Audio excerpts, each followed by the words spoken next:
wani mutum a zamanin magabata ya kasance mai tsananin saɓon Allah, har zuciyarsa ta yi tauri da ƙeƙashe wanda shi yana gama ba zai shiryu ba, yana alfahari da saɓon da yake yi.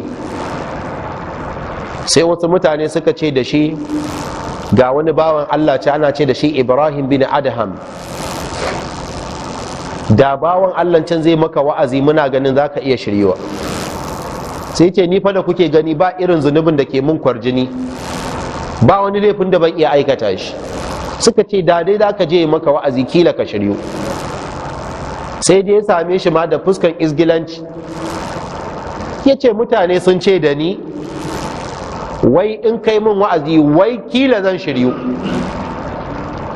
Buɗan bakinsa sai ce shirya ba hannuna take ba hannun Allah take.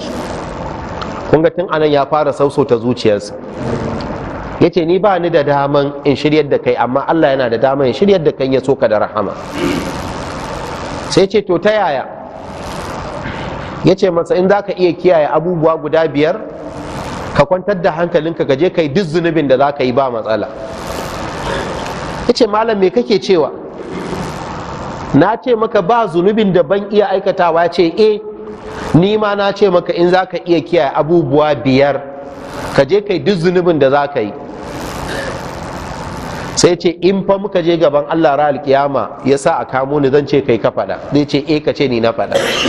Ya ce to faɗa min in ji.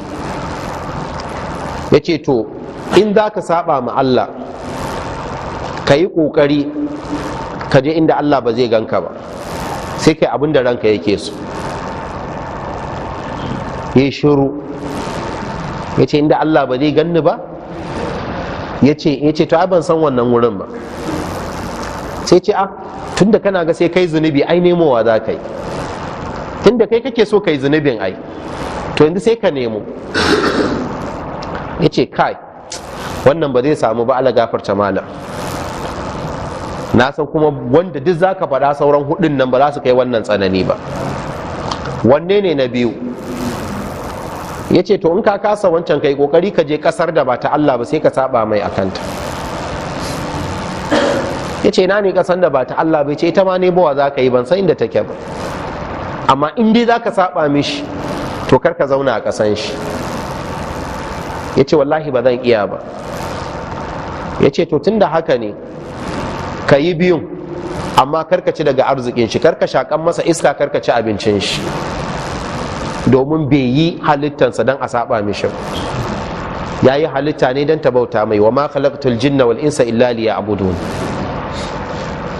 Yace to ai mutuwa kenan, in har ba zan ci ba ai zan mutu kenan.